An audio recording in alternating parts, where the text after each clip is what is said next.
Hi, everybody. Somebody's glasses here before we finish up today. They're yours. One-armed. So I've really enjoyed all the presentations today, and it's really great actually to be here. So thanks very much to Brian and to Maura for the invitation. And I have to say, Maura Morgan was Leap's first follower, and I think your first follower is very significant. Maura saw in us. Where are you? I can't see you. Where is she? She's just stepped out. She probably knew I was going to say this. Maura saw in us a small kitchen table organisation with a laptop and a smartphone. She saw an idea, perhaps whose time had come, and she invested in us very early. She didn't invest a lot of money, but she did mentor us and she did believe in us, and that was really important.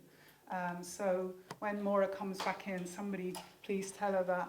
I'm just talking about you, Maura. So my presentation today really fits in with a lot of what Martin said and a lot of what Brendan said, which is about supporting families from a really young age to orient themselves towards the ordinary and to stay in the ordinary against some very compelling advice by a plethora of professionals that may come into your life from a very young age when you have a child with a disability to step into the door marked special. Okay, so we know that if you stay on the typical or normative life path, you're more likely to connect with the good things in life.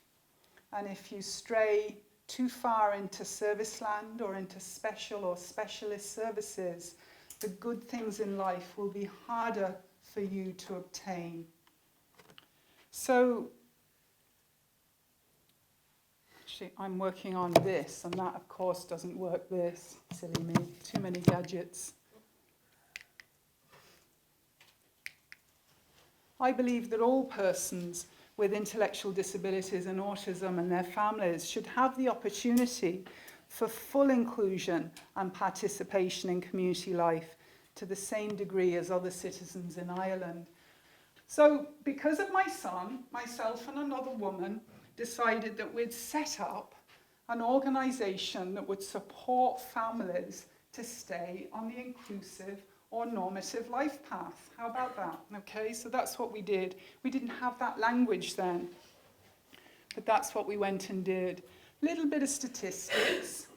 So a little bit of statistics. An estimated 10 to 20% of people in Ireland have a disability. 1.6 billion is spent on disability services each year.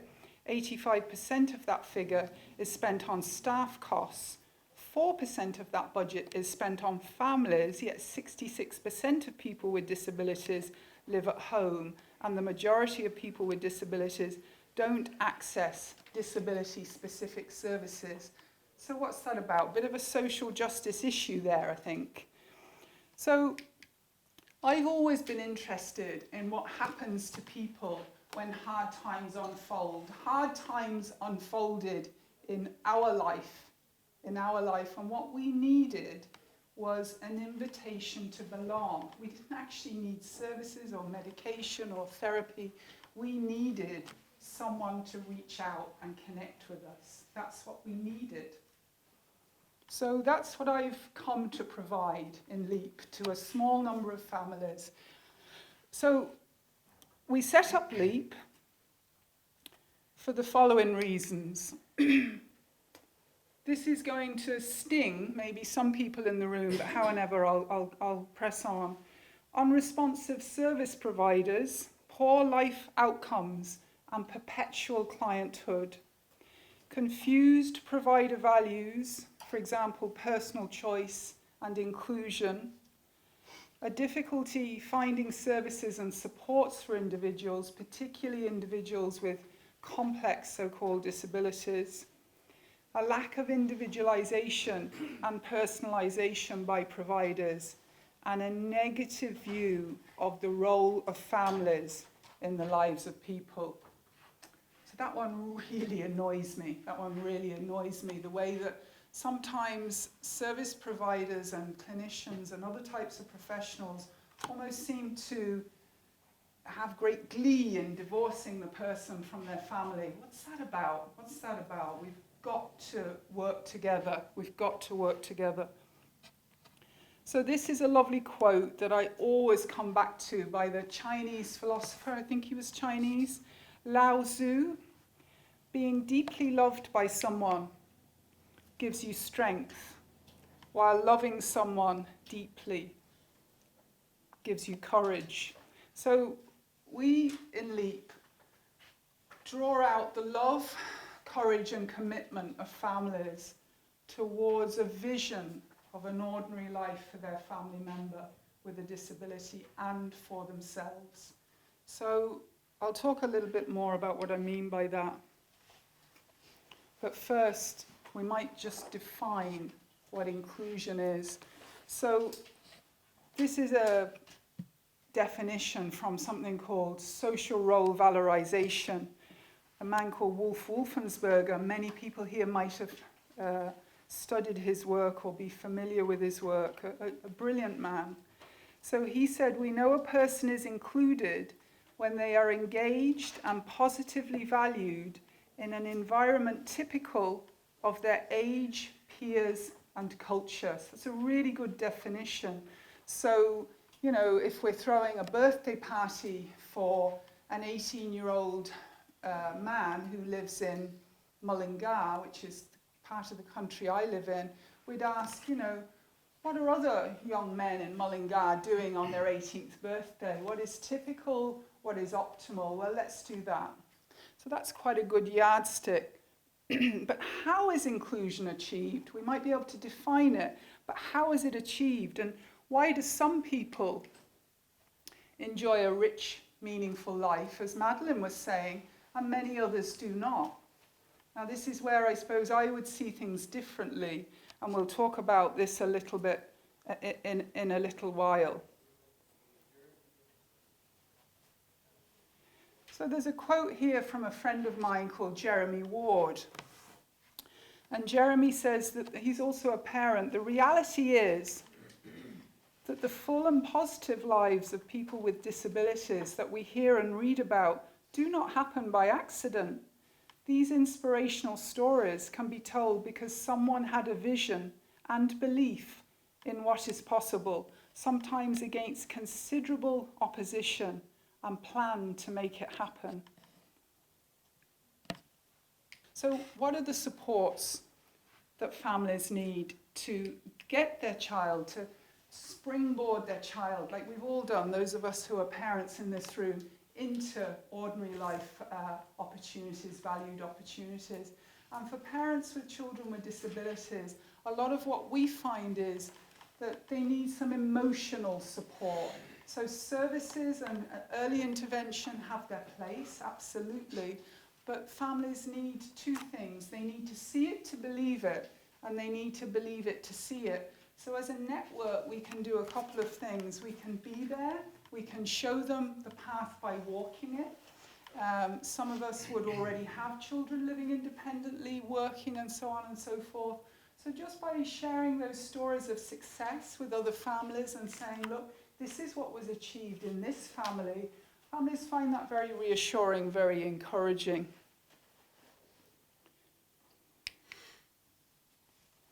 So I suppose we believe in the importance of family leadership, both individually and collectively. And this is a key slide. In the last 25 years, I think we've seen very little significant improvement in the lives of people with intellectual disabilities and autism globally, but let's just speak about Ireland. And we've seen some rapid change in many social movements, and I've listed a number of them there. Marriage equality. Many parents of children with disabilities felt that they were delighted to see the marriage equality movement achieve its aims with such huge support right through politics and government, including our own Taoiseach, Leo Varadkar. Black Lives Matter, we can see that that's been a very, very powerful collaboration of voices. The Me Too movement started in 2005, really kind of clarified around Weinstein and so on.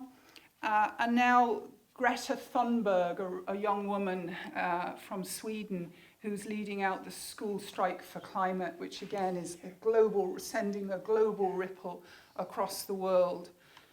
Why have we not been able to see in the lives of people with intellectual disabilities and autism such support from community members?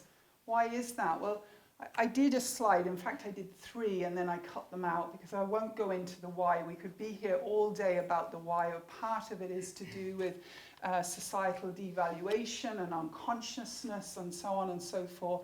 We could nearly do a whole day on that, couldn't we?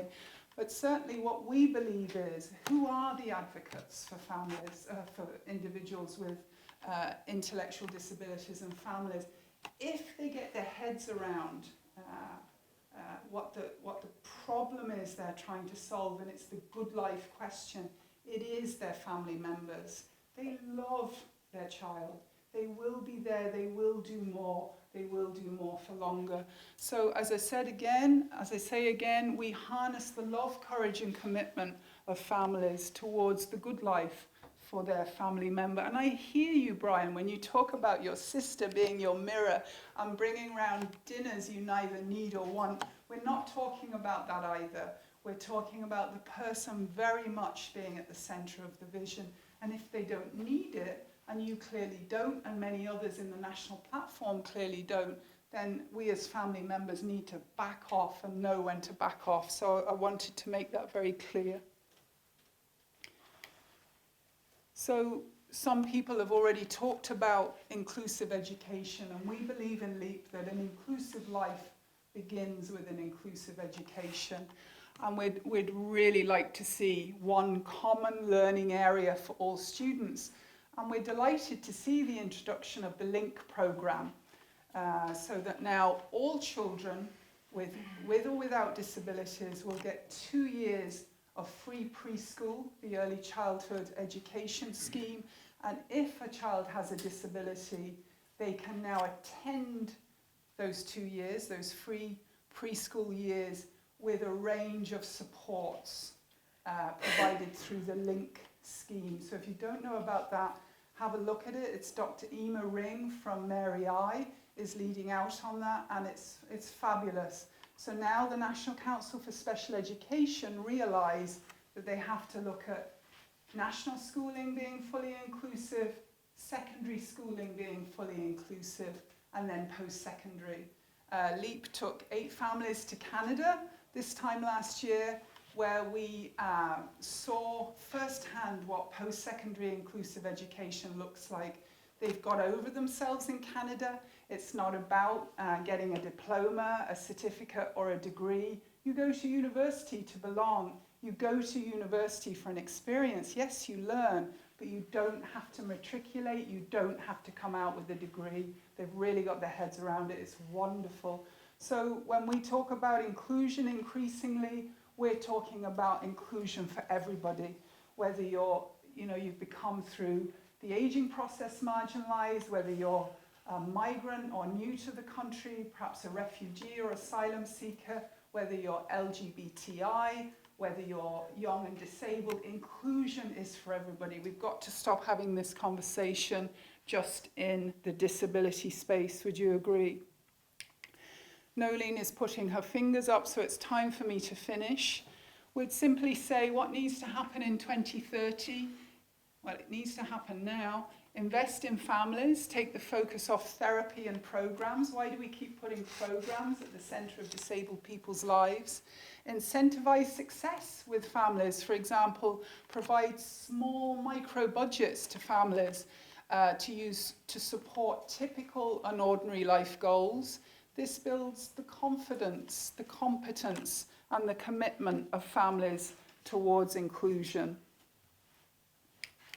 Place the focus on a child's current situation and on creating the conditions for success. So in LEAP, we simply connect with families. We ask, what does a good life look like, rather than what services do you need? We work really hard to build relationships, because on our deathbeds, none of us will say, I wish I'd spent more time in the office. We'll all say, do you know, I wish I'd gone to Italy and caught up with that old friend of mine and spent time hanging out with that boy I fell in love with, and whatever we're going to say, that's what we say. It's always about relationships.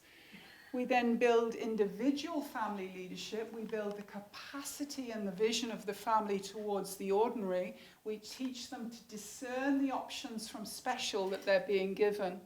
We then invite participation at wider level. I'm going to embarrass my lovely friend Fiona, who's in the room now. Fiona came to an event of LEAP's last summer in Dublin. She then came back to a one-day workshop in Galway earlier this year, then joined us for a 3-day workshop and spent time with us socially. She's now coming to observe us at a board meeting in Athenry tomorrow. So we try and assist families to step up and step out from behind their whole door into wider leadership opportunities. And all of this with very, very few resources. So this is the last slide. The ongoing social change required to enable children and adults with disabilities to live meaningful, inclusive lives is primarily dependent on continuously revitalized family leadership. There's a pressing need for us to attract new potential family leaders and develop their capacity to contribute to collective family leadership. Sorry, I lied to you.